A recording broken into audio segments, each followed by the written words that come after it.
Hey guys, what's up and welcome to Taking Over the Photo Pit, a music photography podcast held by yours truly, Boston Schultz.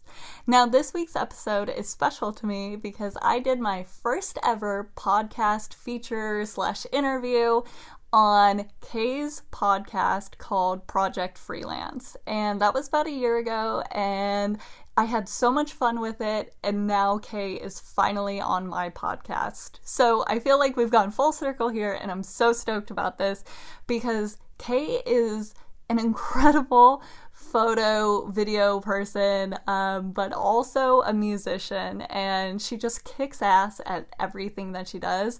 So we're gonna dive into how she does everything that she does because trust me, there's a lot, and she gives a ton of great advice on like how she does everything, how she got started, her whole journey.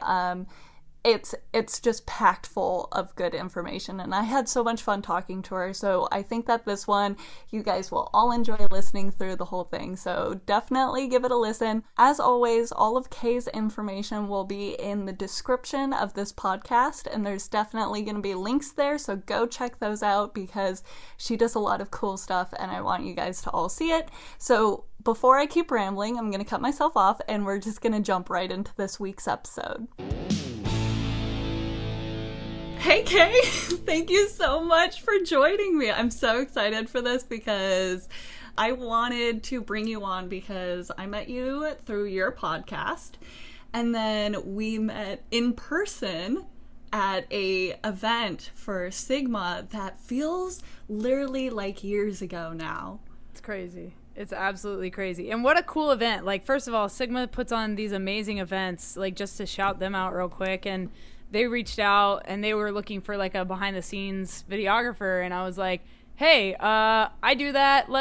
I love your lenses. Like, I would love to come be a part of this. And not only did I meet you there, but I ran into Adam Elmakias there, like all these amazing creators, and like, thank you, Sigma. Thank you. Yeah, that event was wild, and like everyone was so nice, and we got to like look at their new camera, and it was just like such a cool little experience for the LA market, but that just seems like years ago, and I think it was in October or something like that. Yeah, and, like everything has been wild since then. But we'll get into like the details of like what you've been up to. But for everyone listening, can you just give a quick intro of like who you are, how you got started, and like photo, video, and like where you're at in your career, and like what you do?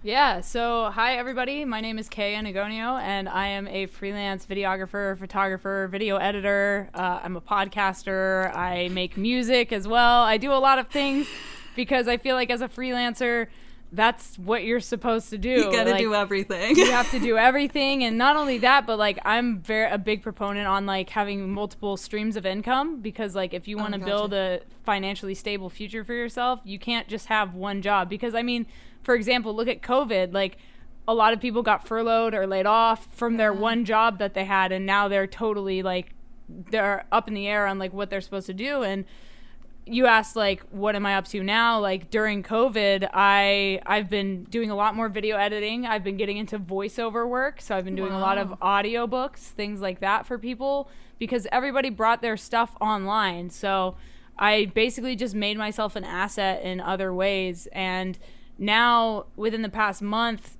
video work has been picking up again, and I've been able to like travel again, which is something I love to do as a videographer. So in the past month, I've shot a music video in Washington. I filmed a doctor do like procedures in Texas, and then I went up to San Jose to film a piano like online course. So yeah, I've just been busier than ever. Actually, like, I've been thriving during COVID. Like, I'm not gonna lie, I'm gonna be super honest about it. I have been thriving during COVID.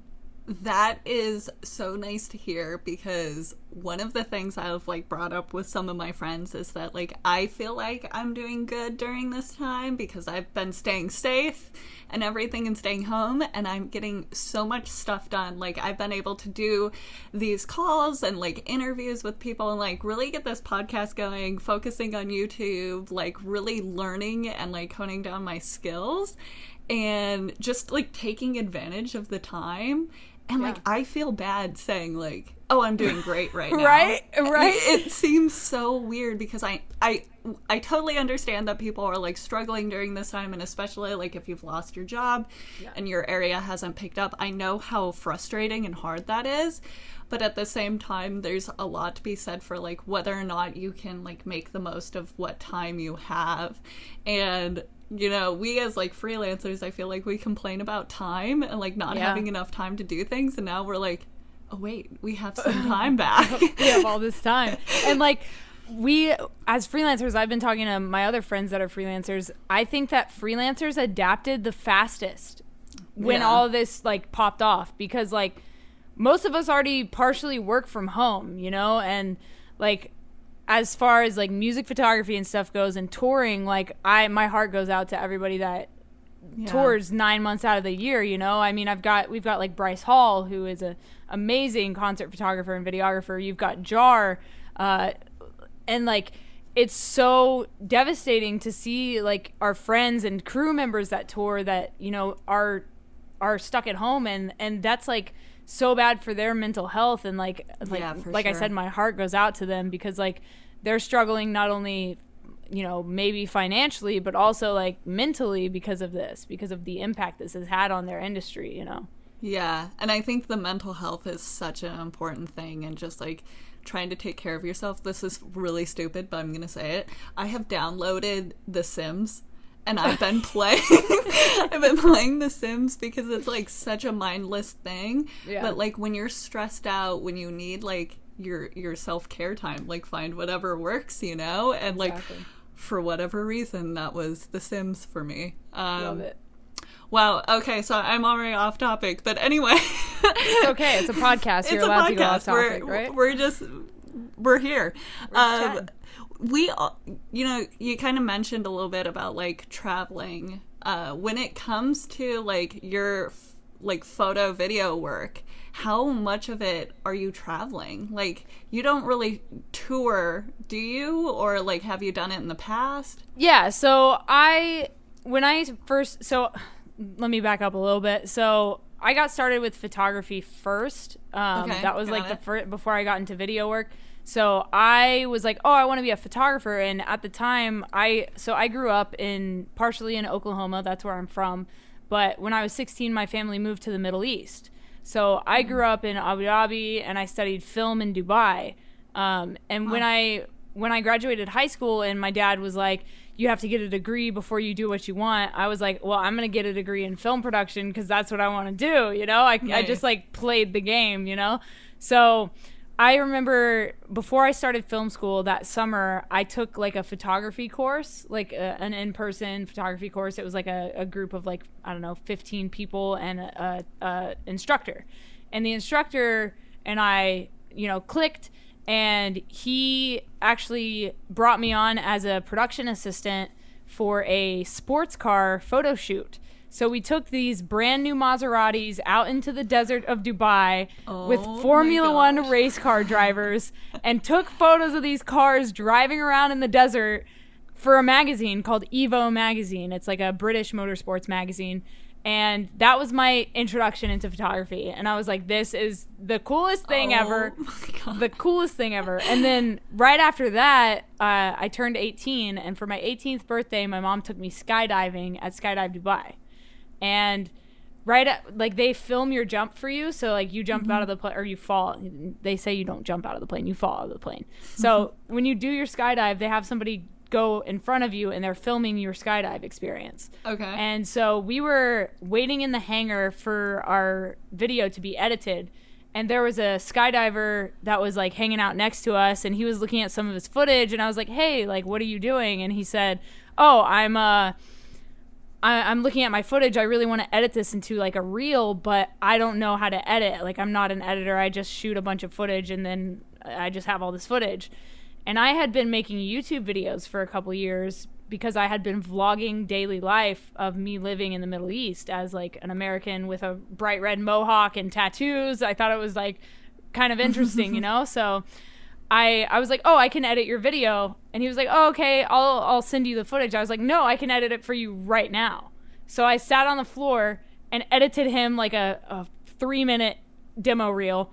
And then like 2 weeks later, I get a phone call, and Skydive Dubai was like, hey, we want to bring you on as an intern videographer and editor.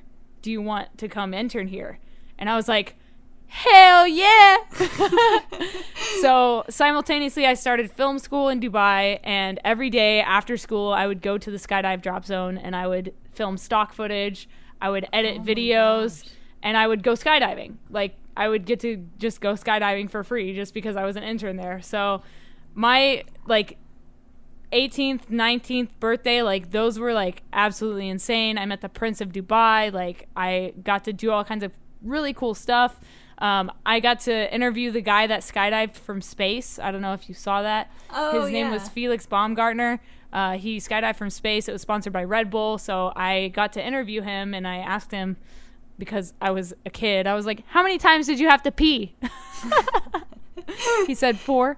And I was like, oh, this is great. Oh, God. So grew up in Dubai and then moved to Australia, joined a band in Australia, started shooting concerts in Australia at a venue called YMCA HQ. And it's kind of like a very well-known venue, HQ. It's just one of those, it's like Chain Reaction, you know? It's their Chain Reaction in Australia. And so I started shooting concerts, and while I was doing that, I was uploading vocal covers to YouTube because, like I said, I also do music. And a lot of the bands that would come over from America to play in Australia knew me from my YouTube videos, and they would like invite me to photograph their set. So this is how I got my name out there as like a music photographer and a vocalist, because I would also do like guest vocals sometimes, you know, on stage. And then I moved back to America. I came out to California in 2014, and I went on my first tour as a photographer, videographer for a band called Breathe Till Dawn. They're no longer a band, but that was my first tour. And so I've toured like on and off for the past couple of years. I toured with Escape the Fate, New Year's Day. I did Warped Tour 2017 with Alternative Press as their correspondent. And then at the beginning of this year, right before COVID hit, I went on tour as a videographer for a band called Red Handed Denial and a Japanese band called Acme. So I tour on and off. I would like to do more touring stuff, but right now there's no touring happening. Yeah. Okay, so you touched on a lot of stuff, but just to like dig into a few things really quick, you were saying like, so you had photography and then video work and then being a musician. What, like, were you always drawn to the music industry as like a musician, and that's what like brought you into like wanting to do photo and video in the music industry, or did it all kind of like come at the same time? It kind of all came at the same time, honestly. Like, so I said, I do a lot of vocal covers. That's kind of what I'm known for as far as like music goes, vocal covers and original music. And people might know me as Kay the Female Screamer. That's like my tag username, whatever. And it's been like that for years. So I started screaming when I was like 14. Like, I figured out that I could metal scream, and I was like, oh God, I'm going to do this. This is going to be the thing to do, you know? So I started uploading vocal covers and collaborating with other artists, and I was filming my videos, and I kind of just picked up like a little Canon PowerShot, you know, that's kind of what I started on. And I just filmed my own videos. And then when I moved to Australia, I got my first camera. I had a Canon 60D? I don't even remember what it was. I don't know. One of the old models of Canon, right? Yeah. And it only shot photo. And I really wanted something that shot video as well. So when I moved back to America, I upgraded to the 6D, the Canon 6D. And that shoots video and photo. So when I moved here, I was like, okay, I want to shoot concert photography. I would love to do more of this. What should I do? Like, how should I get involved in this? I didn't know anybody here. I knew one band. They were called Hardest, and they're from Orange County. And they were the only people I knew. Like, literally, when I moved here, their guitar player picked me up from the airport and like showed me around, you know? And I was like, I had heard about Chain Reaction because, like I said, Chain Reaction is like a very well-known venue across the world, really. People all around the world know what Chain Reaction is because so many amazing bands got their start there. Like of Mice and Men and like tons of bands. So I was like, I'm going to move down the street from Chain Reaction and I'm just going to walk there and take photos. And at Chain Reaction, it was a small venue, so they didn't care if you walked in with a camera. You know, you didn't need a press pass or anything. So for those of you out there that are like listening to this that may be wondering, how do I get started in concert photography? Find a venue where you don't need a press pass. Just 100%. Find a small venue where you can bring your camera in, snap some shots, go home, edit those shots, upload them to Instagram, tag the bands, and that's how you get started. Literally, it's so simple. So that's what I did. And from there, I started meeting bands. I started meeting touring artists. And then just through, like, making connections, I started getting touring gigs, you know? So that's to answer your question, it all happened kind of simultaneously over the course of a couple of years. Yeah. And how you were just saying your start with, like, going in and finding a venue that, like, doesn't need a photo pass and then just shooting and like really building up your portfolio and stuff. That's exactly how I started too. I started at a venue, I think it's called Blackthorn 51 in Queens, New York. Nice. And I love that place, super tiny and just like let me do whatever. And it was fantastic. And like if you find a place like that, you can really build up your portfolio and get started. And then also those small clubs and stuff, you'll be able to meet the bands. So then you're networking and doing all of that, and then that gets you into touring. And yeah, it's great advice. I ask a lot about like whether or not people shoot mostly. There seems to be two sides of it, that people shoot mostly for bands and like working with bands directly or like working with publications, and it looks like you focus a lot with just like working directly with the bands, but you also worked with alternative press, and I wanted to talk about that. Like, how did that opportunity come about? Like, what did you do with them, and like what did you learn from that whole experience? Because that sounded really, really cool to me. Yeah, so as a music photographer, one of my goals, and I think this is for any music photographer really, is to shoot for Alternative Press magazine. Yeah. You know, it's a huge goal for people. And so in 2014, when I moved to America and went on that first tour, I also hit up Kevin Lyman. I found his email online, and I was like, hey, Kevin, I just moved back to America. I would love to come photograph Vans Warped Tour. Is there any chance I can get a photo pass to shoot Vans Warped Tour? And I think this has been the story for a lot of music photographers out there. They just, you know, hit up Kevin or hit up the press contact at Warped Tour, and who's Steph Mirsky, and they just ask like, hey, can I get a photo pass? And Kevin told me, yeah, come to as many shows as you want. So literally that summer I went to like 6 dates of Warped Tour. I did all the Texas dates, all the Florida dates, and then I went on tour with that band I was talking about, Breathe Till Dawn, and they played a date of Warped Tour, so I went to that date as well. So I just kept shooting Warped Tour that summer. So I met, you know, a lot of photographers during that time, and fast forward a couple years to the end of 2016, I was finishing up a tour with, you know, Escape the Fate, New Year's Day, and then I had shot a music video for Lacey Sturm, who used to be in the band Flyleaf. We connected on the summer festival circuit while I was with Escape the Fate and New Year's Day, and her manager hit me up 2 weeks before tour ended and said, hey, we love your photos. We would love to fly you out to Pittsburgh to film Lacey's music video for her first single that's coming out. And as a female metal screamer, I looked up to Lacey when she was in Flyleaf, and I was like super excited that she was making more music, you know? So right after that tour ended, flew out, filmed that music video, and then at the end of 2016, I got a phone call from Bryce Hall, who I was talking about earlier, and he was like, hey, he was working at AP at the time, doing like social media stuff. So he was like, hey, would you want to go on Warped Tour next summer as AP's correspondent? And I had previously seen like Nick Major do it, and, you know, I'd seen Tori Kravitz do all the Monster Pit blog stuff, and I was like, yes, I would absolutely love to come out and be the correspondent for AP on Warped Tour.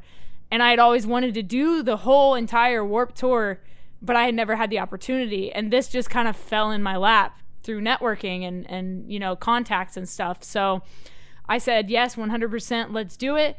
And then from that point on, I started shooting content, like behind the scenes content for AP. So the first shoot I did was behind the scenes of Black Veil Bride's Alternative Press cover shoot. Oh my gosh. Yeah, that was the first thing I did. And mind you, like, ever since I started doing music, people have been telling me that I look like the female version of Andy Biersack. I don't see it. I think we look totally different, but it's whatever. That's what people say. So I got to do that. It was like a really cool opportunity to, you know, meet that band and shoot behind the scenes. And the photographer on that set was Grizzly Martin. And he's huge in, you know, music photography. He's not really doing it so much now. He's gotten more into like building out cafes and bagel shops and coffee shops and stuff, which is super cool. You know, he's kind of made this like pivot into another realm that he loves. But he was super well known as a concert photographer and a lifestyle photographer, magazine photographer. So it was cool to work with him. And so I did that first shoot with them. And then AP told me that Andy Biersack was going to be the host of the APMAs in 2017. Mm-hmm. And so they asked me if I wanted to film the announcement video, which was basically a video with All Time Low, who was the previous year's host, handing off the torch to Andy. Mm-hmm. So we filmed that video at Kevin Lyman's house, which was like just it came full circle. So I was like, Kevin Lyman, thank you for letting me shoot Warped Tour. Now I'm going to be on Warped Tour. Like, it was absolutely just an insane experience. And so I came into that shoot, the handoff shoot, with my Canon 6D, and Bryce was there. Bryce Hall was there, and he had a Sony A7S II. Mm-hmm. And I know one of your questions is about, like, what do I shoot on? What do I prefer? So he was like, do you want to shoot this video on the A7S II? It shoots in 4K. And I was like, what else can it do? And he was like, oh, it shoots slow-mo as well. I was like, oh my God, slow-mo. Because slow-mo was like the shit in 2017. You know what I mean? Like, everybody was shooting slow-mo everything. All the vlogs on YouTube, just slow-mo footage, just slow-mo all the time. And it was great. People loved it, you know? It was like the thing to do. So I ended up doing that shoot with the Sony. And then Andy then did a video with Austin from Water Parks in a Journeys store where they were just like interacting, talking about the APMAs and like all that stuff. So I ended up filming that as well. So basically throughout the end of 2016, all the way through the summer of 2017, I was basically just shooting a bunch of stuff with Andy Biersack. And it was so cool. It was so rad to, you know, get to know him. And he's such a cool person. And like, he's this like ultra mega rock star that like his fans are so dedicated to. And it was cool to see him on like a human personal level, not as like Andy Black, you know what I mean? Yeah. So we do like the APMA stuff, and then Warped Tour starts. So I jump on Warped Tour, and can I tell you, it was the greatest experience and the worst experience I've ever had. Oh no. It's just because like Warped Tour is like a roller coaster. It's hot. Everybody's pissed off all the time because it's hot. So there's drama. I was on a bus with like 16 people, and 12 of them were girls. So imagine being shoved in a bus with 12 girls. Oh my God, drama. But like, it was so much fun at the same time. You know, I got to network with a bunch of bands. I got to meet Futuristic and Watsky, and I really want to get into like rap music, like, because let's be real here, rap music makes more money than rock music does. Mm-hmm. So I would love to get into the rap world. So I networked with them, hung out with them a lot. And like, that whole summer was amazing. I got to jump off of Warped Tour for a couple of days because the X Games called AP, and they were like, hey, can we have your correspondent come out and shoot behind the scenes at the X Games in Minneapolis? And I love sports. And I was like, let's go. Let's freaking do this.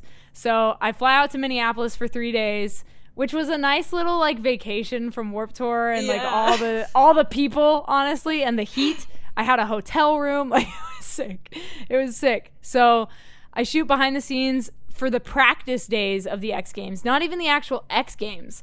I got to meet the competitors like Ryan Sheckler, Nyjah Houston, like all these amazing athletes. And like I got to, run around with my camera, have a blast. A Day to Remember played, so I got to photograph A Day to Remember.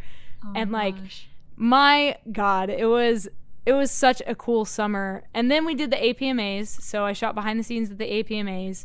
And then after that summer, AP kind of put all their content on the back burner. So they're not really doing as much like correspondence stuff now or like behind the scenes stuff now, just because of like, budgeting or scheduling or like whatever reason. They just want to kind of go in a different direction. And so since the end of that summer, I haven't really done anything with AP, but I mean, it was such a cool experience and I would love to do more correspondent work. And since then I've done a little bit of correspondent work for like I covered this event called the Supergirl Surf Pro, which is an all-female surfing competition down in Oceanside. Very cool. And so I got to make like a behind-the-scenes video for that, and that was really cool. But I would definitely love to do more like correspondent work because I mean I was a vlogger for like 4 or 5 years. I did every single day for 1,000 days. Like oh my God, it was crazy. Okay. It was absolutely crazy, and I definitely hit a wall. I got burned out on vlogging, and I had to tell my audience, I was like, guys, I just can't do this anymore, But it was a cool experience, not only working with AP, but also vlogging every single day. It was such a really, really cool experience. And then once I got off of Warped Tour, my freelance stuff outside of music started picking up more. So I started building like a local clientele base here in California. And I started shooting more like commercial videos, corporate videos, like just more higher budget stuff, basically. Like stuff that had a budget. And for those of you out there that are wondering, like, where do you get your gigs from? So most of it's word of mouth or social media. But I get like 30 to 40% of my work from a website called Upwork.com. It's a freelancing website. They have freelancing gigs for video, photo, audio engineering, animation, graphic design, screenwriting, legal stuff. Basically anything you could do freelance, they have work for you. People post up their gigs and you basically like pitch yourself to them. And so I get like 40% of my work from Upwork and the rest of it is through word of mouth. Wow. Yeah. I've heard of Upwork, but I haven't like looked into it on my own. That's really cool that you get that much work from it. Yeah, I mean, so on my profile, it actually shows you like how many jobs you've done, how many hours you've logged, how much money you've made on the site. So I've made over 30 grand on Upwork, which is massive, Yeah. So. Yeah, that's fantastic. Yeah. Yeah. Okay, everything that you said about working with alternative press and like Warped Tour, I've mentioned this before on this podcast, but I never shot Warped Tour, and it's so funny because it seems like almost like a rite of passage for photographers to shoot Warped Tour, and I'm like, yeah, never done it. I'm still here. Poor thing. But I get it, like not everybody gets to do it, and for those photographers that did get a chance to do it, like those memories will, last us a lifetime. You know what I mean? Yeah, for sure.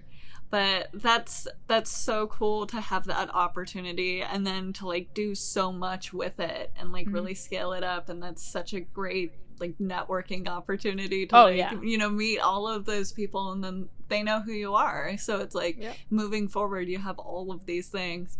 You mentioned this a little bit that like the correspondence stuff seems a lot like vlogging. Yeah. And you were doing your YouTube channel for a while. So like your YouTube channel, do you do a lot with photography or is that like because you've had it for a while, and it seems like your your life has changed over the years. So it's like, what was like your primary focus with like YouTube, and like how has that changed, and like what do you use it with like now? So I have 2 YouTube channels. One of them is for all my music stuff. So my vlog, or not my vlogs, my covers and my original music goes up on my Kay the Screamer official YouTube channel. So that's one thing, and that's ever present. That hasn't stopped. I took like a couple years off, but I just teamed up with a writer, music producer named Ryan Cunningham about 2.5 years ago. And he now does all of the instrumentals for all of my covers. So nice. I used to just do vocals over top of the original song, and I would get copyright infringement all the time. Oh, totally. Because that's YouTube, you know? But now I have Ryan, and Ryan is such a great musician, and he can crank out covers like that. And like, just to talk a little bit more about, you know, YouTube and social media and that kind of thing, like I was trying to figure out how to grow my YouTube channel because it was kind of like plateauing, you know what I mean? And YouTube is really difficult to grow, especially now because it's so oversaturated. And I have a manager for my music stuff. My management company, or the management company that I'm under, is 10 and 8 Management. And my manager, Nicholas Mishko, he was saying, you need to get on TikTok. And I was like, I was like, I don't dance, Mishko. I'm not getting on TikTok. Like, it's not happening. Like, I'm not a dancer. That's what TikTok is. But contrary to popular belief, there is more on TikTok than just dance videos. So he was like, you need to find your niche and just hone in on it and go for it. So what I do now on TikTok, and I just passed 100,000 followers on TikTok, which is the fastest growing social media I've ever had, ever. Like, I've never seen engagement like this. And so what Ryan and I do twice a week, and now we're trying to up it to 3 times a week, we find the trending songs on TikTok and we turn them into metal versions. Because I realized that the metal community on TikTok didn't have any music to use for their videos. So we're providing them music for their videos. So like, we just did a cover of WAP by Cardi B and Megan Thee Stallion. So that comes out next week. Oh my god. Yeah. And it's amazing. It's amazing. It's probably my favorite cover we've done. I'm not gonna lie. But yeah, so that's what I do with like music stuff. And also for people that are like, how do you make money on TikTok? Once you hit 100,000, you get access to TikTok's creator fund. They have like $1 billion to give out to creators. So every day, based on your engagement, they pay you out. Oh, it's sick. Okay. So everybody needs to get on TikTok immediately. This is one thing that, like, when I was thinking about like what I wanted to ask you about, because we're obviously friends on Facebook, and I was like, you post all the time about TikTok. I'm like, oh my god, I do not want to get on TikTok because I love it, but at the same time I have the same like impression as you. I'm like, I don't dance. Right. I'm not doing this. And kind of like to your point, you were saying like find a niche and like go for it. Like, I just have no idea what I do, but at the same time it's like it is still growing, and it's really hard to find a social media platform that's like good for you that is still growing. Right. That all being said, are you worried about TikTok leaving the United States? Not really. I mean, so they just filed a lawsuit against the U.S. government because they're trying to ban TikTok here. Microsoft is talking about potentially buying TikTok. My manager is in talks with TikTok on a regular basis. They're not worried about it. So I don't think TikTok's going anywhere, honestly. Yeah. I think the reason that, you know, our darling dear El Presidente doesn't like it is because we can spread information faster than the news. Like, for example, look at the Black Lives Matter movement. That was huge on TikTok. That's how everyone got their information about all the things the police were doing to protesters, about what was going on in the news. Like, and we can make memes about Trump. So, I mean, that's... Yeah, I think he's just mad about the memes, I think he's just butthurt. He's just a big baby. But yeah, so that's the music side of stuff. And then my other channel, Just the Letter K, is where I post my vlogs. It's where I post lifestyle content, behind the scenes content. And as of the past couple of years, I've kind of pivoted. I used to do a lot of LGBT content, but I didn't really want to be known as the lesbian on YouTube. So I started in 2016. I really started exploring abandoned places. Mm-hmm. It's something I love doing. I've been doing it since I was a kid. But in 2016, I met up with a group of people at a photography meetup in Los Angeles. And we got to talking about abandoned places, and I was like, I wonder if there's any abandoned things in LA, you know? There's so many abandoned things. There's so many abandoned things in LA, you guys. There's a 17-story abandoned hospital in LA, and you wouldn't even know it was there unless you knew it was there. Yeah. Like it just looks like a normal hospital, but it's completely abandoned, and it's beautiful inside. So yeah, in 2016, I started exploring abandoned places and documenting it. Mm-hmm. So I put those videos up on the Just the Letter K YouTube channel. So now it's mostly like urban exploration, travel content, behind the scenes content, that kind of stuff. Basically a place where my videography lives. Yeah. Yeah, I wanted to ask about that because I saw your photo book that you did of the urban exploring, and it is stunning. And I think that photo books to me are like such a good revenue stream, even if it's just like, even if you're not making like a ton of money off the book itself. It again goes to like the networking and getting your work in front of people. So like, how did you decide on just making a photo book? You were just like, look, I have all of these photos, I'm gonna do something with it. And then like, what tips do you have for people who might be thinking about like putting together a photo book? Like, how long did it take you? Like, all of that. So like you said, like you were like, did you just have all these photos? Yeah, I had hundreds, thousands of photos from abandoned places, and I've got some of them printed out on my walls because I've done, you know, a raw artist art show, so I got a bunch of my stuff printed out, and I know you've been involved in that kind of stuff as well. And so I follow this guy on Instagram. His name is Seth Lawless, and he's known for his urban exploration photography. He's been printed in like magazines, and he's been featured in like the news, and Disneyland has banned him for life because he snuck into an abandoned Disneyland and took photos and posted them online, and they were like, how dare you show that we have an abandoned theme park, you're banned for life. And I was like, I like this guy, I'm gonna follow him. So Seth makes his money primarily on selling prints of his photo books. So he's got like an abandoned theme parks photo book. He's got an abandoned malls photo book. He's got like, I don't know, 7 or 10 urban exploration photography books. And so I was super inspired by him. And I was like, you know what? If Seth can do it, I can do it. So yeah, I spent about, I think like 4 months putting together a photo book. I kind of like stretched it out, you know, because I wanted it to be perfect. And it's still not perfect. Like I still want to make some tweaks. I might do like a second edition of it.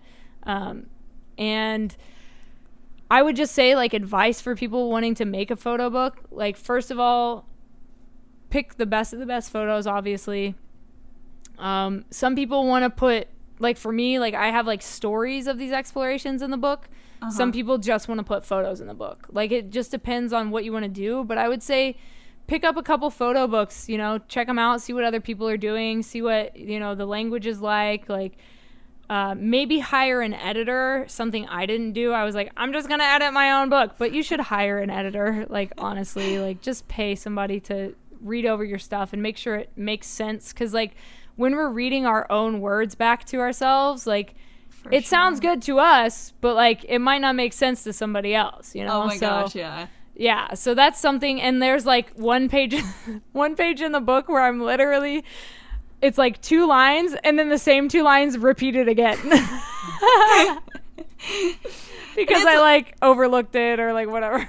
Yeah, it's one of those things that like if you see it, you know, it's in front of you and you're familiar with it. Even like photos. Like I've seen photo books where people have placed the same photo twice. Right. And I'm like, oh, honey, like, sorry, but you really needed to, like, have someone review this. But, yep, straight up.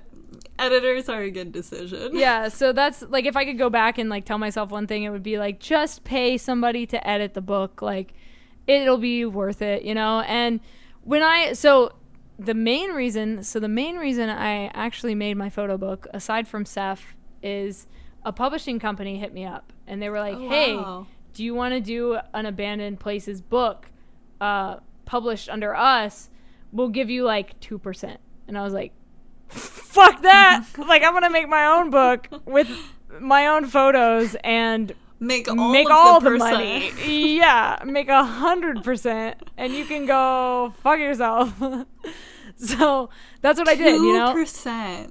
I'm exaggerating. It was probably like 5 or 10%. I mean, that's not really. That's not great. To me. It's not great. It wasn't great, and I was like, that seems ridiculous. I'm gonna do this myself. And since then, I've made a couple grand off of selling the books, which is huge, you know? Like, that's more than I thought I would ever sell of this book. And, like, I've made up the costs of printing them and for, like, distribution and that kind of stuff. Like, so I went through bookbaby.com to print my books.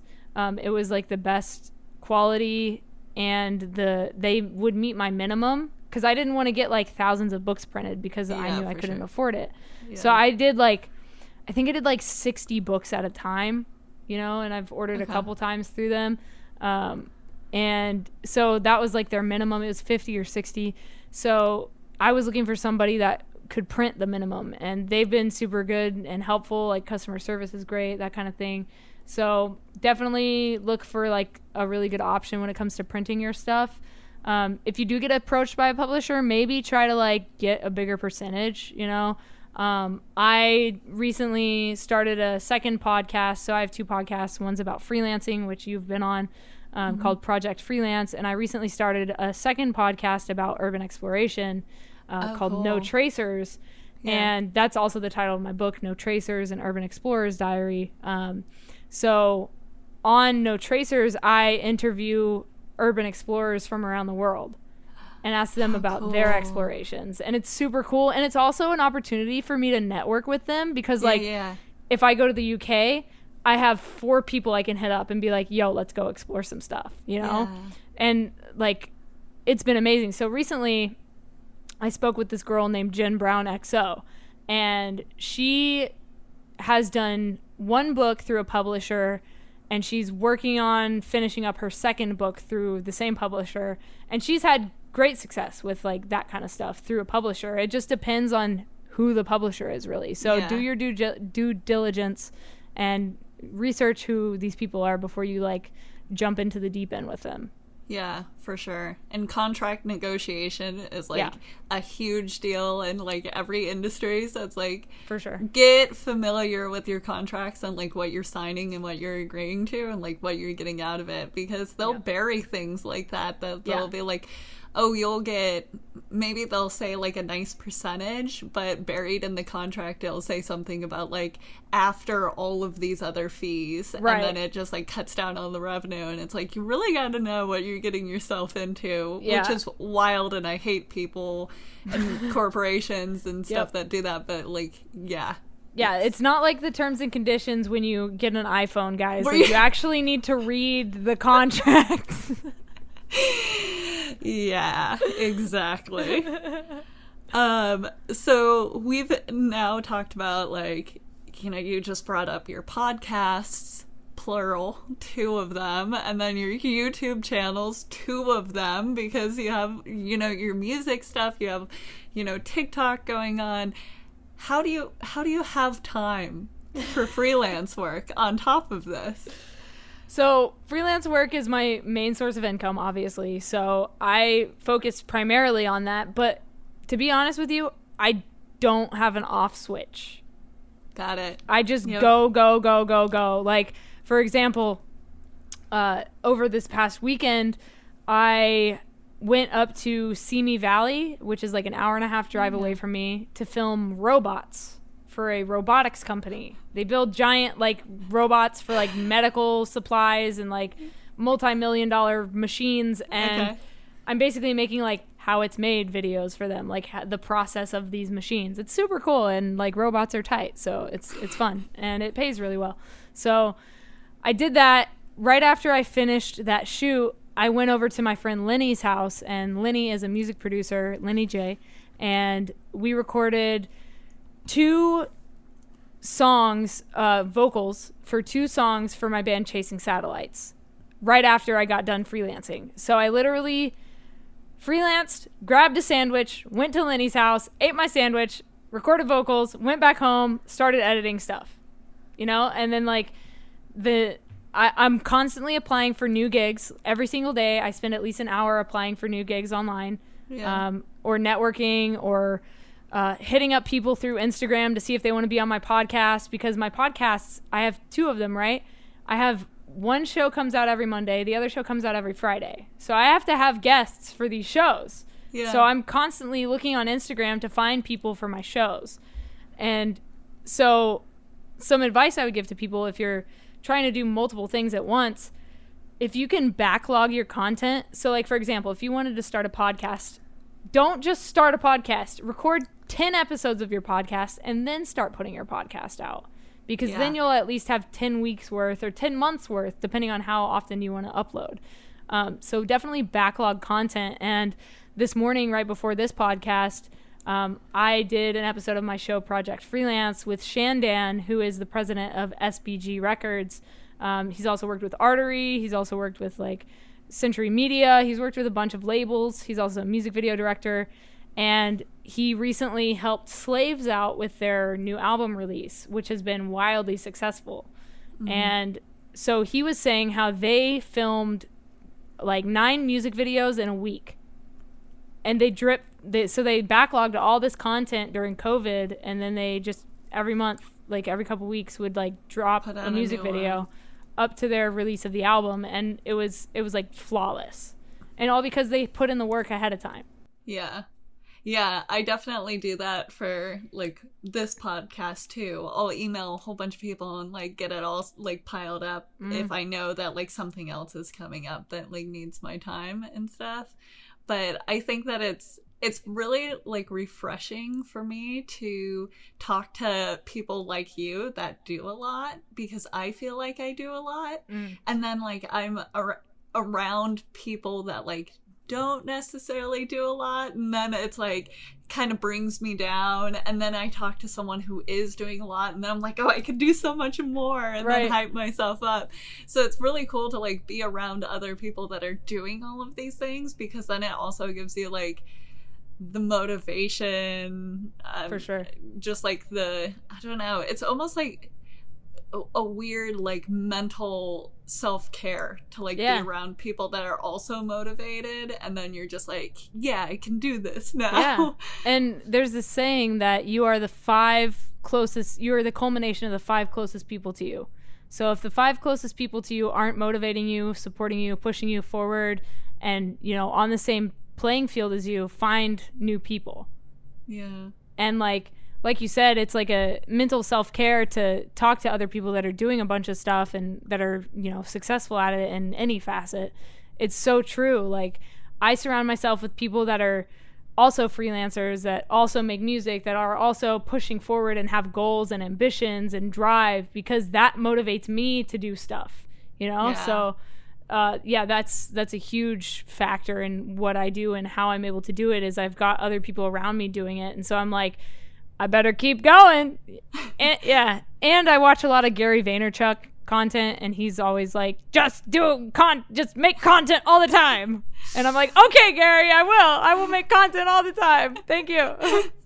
All of the content. And also like in an oversaturated market, like we're talking about YouTube being super saturated, like literally every social media, there's so much content out there. There's so much in the world that it's like you have to put out a lot to even make a dent in it. 100%. You know, to like be any sort of visible. So it's like, yeah, you could do a little bit, but like barely anyone's gonna notice it or see it, because you got to do a lot to make a big impression. And collaborate with other people is huge. Like, for example, I don't know when this episode's coming out, but On Monday, the 31st of August, I'm releasing 3 covers with 3 women on YouTube. So we're all vocalists. Wow. And we're releasing 3 covers across our 3 channels on the same day. Yeah. And we're just going to break the internet. We're just going to break it. Because people have been asking us to collaborate again. We haven't done it in like 6 years. Like the last time we collabed, we covered a Volume song called Erased. And so we are redoing that cover. And we're re-releasing it.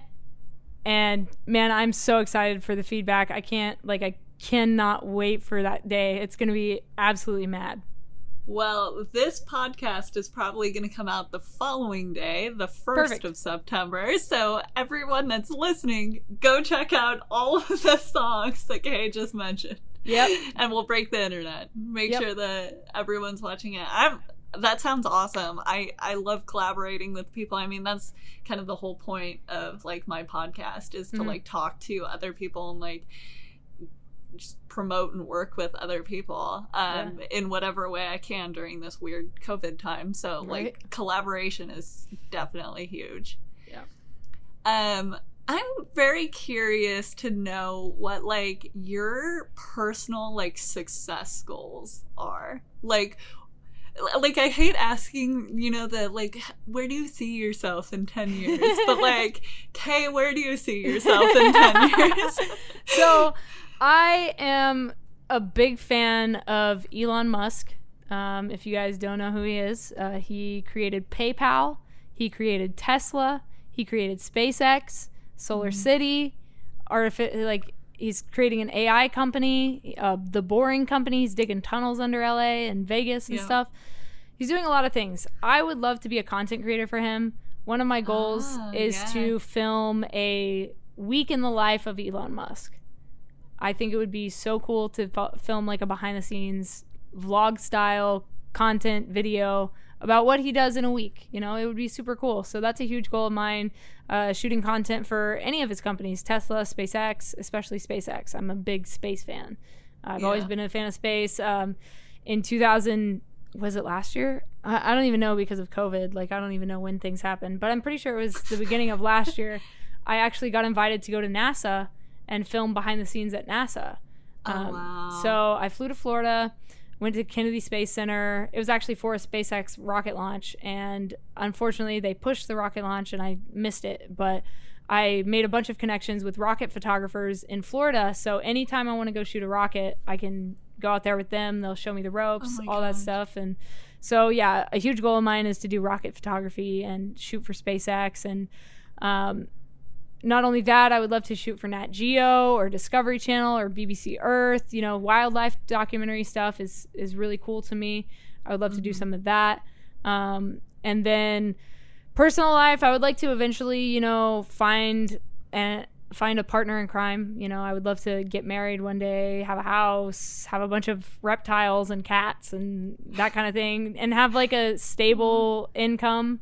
I mean, I do have a stable income, but I mean, like a financially secure future is a big goal of mine.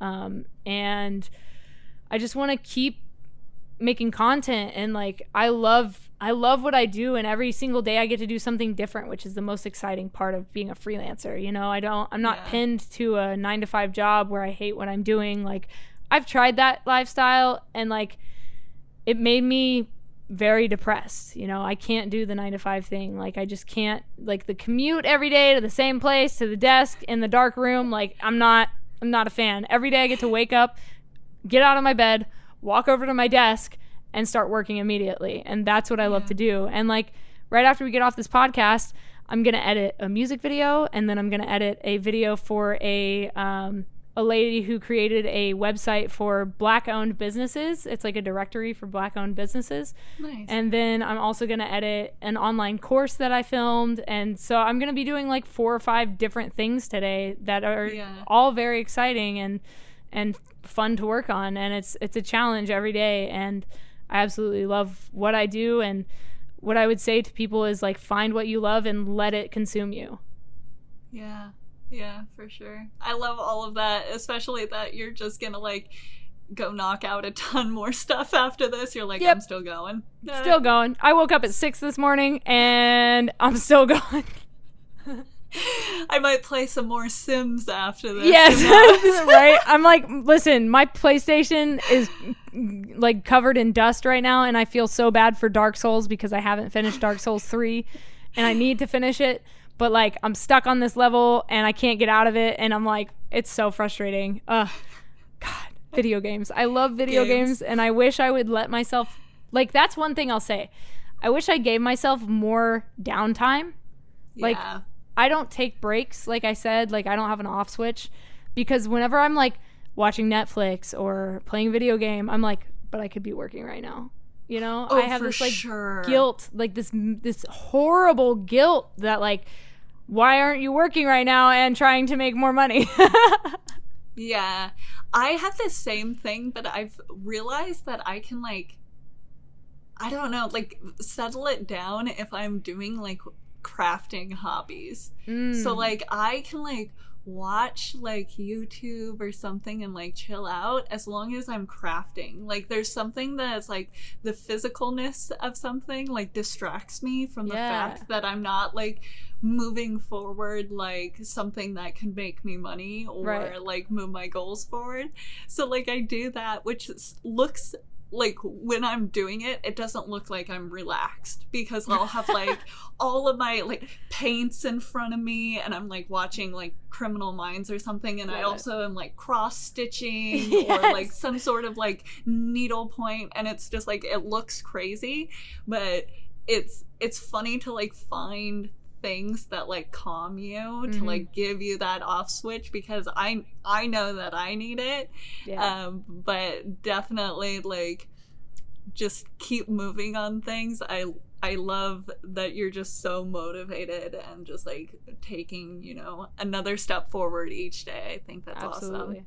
Okay, so this is my favorite question of the podcast, and everyone listening, if you've listened to my other ones, you know what question this is. This is the, have you experienced any, like, prejudices, sexism, anything, like, bad from working in the industry? And like all industries, I'll caveat this saying, like, every industry has something bad in it. But I got faced with a lot of sexism when I started, and I think I mentioned this on your podcast, that like I told my whole story of like how I got started and everything, and it was pretty based off of like sexism and me working around it. And I'll maybe tell that story on this podcast another time, but I wanted to hear from you, like whether or not you had, you know, any bumps in the road. Did you experience any sort of prejudices, like anything like that happen to you in the industry that you have advice around, like tips, stories, whatever you want to talk about? So I don't think I've ever faced like sexism or anything like that, like directly in person, like face to face. No one's ever been like, you're a girl, you can't do this job, you know? I'm sure people have said stuff like behind my back or like to other people, but like the main thing like I'll say is that like on YouTube specifically, the number one word used on my YouTube channel is fag. Like, yeah, like you can censor that if you want. I don't know how you feel about it, but like, yeah, that's like the number one word used on my YouTube channel to describe me. And like, at the end of the day, it's just a stupid person making a stupid comment. And like, I always have some like witty reply, which is like my favorite thing to do. Like, especially on TikTok, like I did a cover of Cream by Iggy Azalea, and it almost has 1 million views on TikTok right now. And now we're starting to get all the hate comments from like the hip hop community, because it's like the cover's blown up, and like the metal community loves it, mind you. And they've like, there's like 3,000 duets with it on TikTok, which is insane. And so now I just like make these like witty replies like every time somebody comments, and it's my favorite thing to do. It's my favorite pastime, is replying to hate comments. That's where you get your self-care. Yeah, that's where I get my self-care. I just like laugh, chuckle to myself while I like type a reply with my thumbs. Yeah. I do have to say, I don't think that this has been brought up on any of my other like interviews. The hate and aggressiveness in social media as a content creator is insane. Insane. Like, okay, I try and put out weekly YouTube videos. They barely get seen. Sure. And, like, I will have, like, 100 views, and, like, it'll still get a hate comment. For sure. Somebody will, like, complain about it. Like, regardless of how big it is, someone's gonna make something about it. Yep. And it just, like, I don't get it. I legitimately don't get why someone would take their time to write a hate comment. Yeah. I don't know. I don't know. It's so strange, but yeah, I feel like that's never been talked about on here. I love that you just kind of laugh it off and just, like, you know, have some sort of witty comment, because you can't really do anything more about it. Like, what are you gonna do? Like, sit there and teach every person why what they're saying is bad? Yeah. Like, yeah. Let me tell you why. No. No, I'm not gonna do it. I'm not gonna give them that kind of energy, like, because they're just gonna reply with another stupid hate comment. You know what I mean? Yeah. Like, it's not even worth your time or energy. And, like, the main reason I have such a thick skin and why I can reply with witty comments is because I've been doing social media for over a decade, guys. Like, I've heard this stuff for over 10 years. Like, I've been called every name in the book. I've been told like, my number one comment right now is, does that hurt your throat to scream like that? If it hurt my throat, I wouldn't do it. Like, come on. And, like, every time I'm in a live stream, like, people are like, does it hurt your throat? It's hard for me to be like, no, you stupid idiot.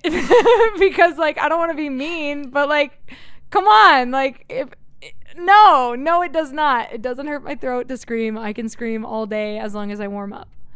Yeah. People on the internet are just something else, you and know? Can we talk about how, like, grammar and, like, spelling has just gone out the window? Just in the past couple of years anymore. It's gone. I'm tired of people using the what is it, possessive your, like you're stupid, Y-O-U-R, not with an R-E apostrophe. Like, yeah, did you go to school? Do they not have English teachers anymore? What is happening? My what? My what? Yeah, I've gotten comments where, like, I can tell that the person is trying to offend me, right, but I don't know what they're getting at. And it's just like this paragraph of text, and I'm, like, trying to read it again, and I'm like, wait, what? Like, what are you saying about me? I'm like, should I be offended? Or, right. Like, or should I feel bad for you because you don't know how to type correctly? Exactly. Oh, how funny. Okay, so before we wrap this up, I have a few quick-fire questions. Let's go. I just want to end with. So, Nikon, Canon, Sony, or something else? Started on Canon, love Sony. Yeah? Are you fully Sony now? I'm Sony body, but I still use, like, Canon lenses or Sigma lenses or Rokinon lenses. So, I mean, lenses are a completely different story. I have, like, an EF mount on my Sony, so I have all EF lenses. Oh, okay. I don't have any like Sony native lenses because I didn't want to buy new lenses because I already had lenses. Yeah, it's, you know. Well, also, aren't the Sony lenses, like, insanely hella expensive? Yeah. Okay. Describe your photography style in 3 words. Document fucking everything. I love it. What's your favorite show you've ever photographed or, like, filmed? Can I say all of Warped Tour? Sure. Yep, all of Warped Tour. I think that passes. Perfect. Do you have any shows on your bucket list that you're like, I definitely want to do something with this band? 30 Seconds to Mars. For sure. Billie Eilish. Okay. I would say Linkin Park, but I don't know if that's going to happen because Chester is no longer with us. But that was definitely like a dream of mine, was shoot Linkin Park. Yeah. Oh, God, that makes me so sad, man. Every time I think about it, I'm like, what? But yeah, 30 Seconds to Mars, Billie Eilish. Maybe like an EDM show would be cool. I would love to shoot like an EDM show just because of the lights. Oh, for sure. Yeah. Yeah. And the visuals, like, super sick. Yeah. Photographers that you admire. Ooh. Hover Slam Photography for rocket photography. Eric Kuna, also rocket photography. Seth Lawless, like I said, I talked about him a little bit. For Abandoned. Bryce Hall, Jar. Blake Littell. There's so many photographers that I look up to. So many good ones out there. Adam Omakayas, of course, like huge in the music industry. Yeah. And to wrap this all up, what is the best piece of advice that you've ever received that you'd love to pass along? Don't be afraid to ask questions. Yeah. Just always ask questions. Like, I had an English teacher that told me to always ask why. Like, always ask questions. You know, I think that we are oftentimes too afraid to push deeper or dig deeper into things, and I think that we should be more curious. So, yeah. Great. Okay, well, thank you so much, Kay, for being on my podcast. It's such an honor to have this flipped. I started out on your podcast, and now you're on mine. It's like full circle here. But before we end this, can you quickly shout out where everyone can find you and stalk you on social media? For sure. So you can find me at Enagonio on Instagram. My photography page is at no.tracers.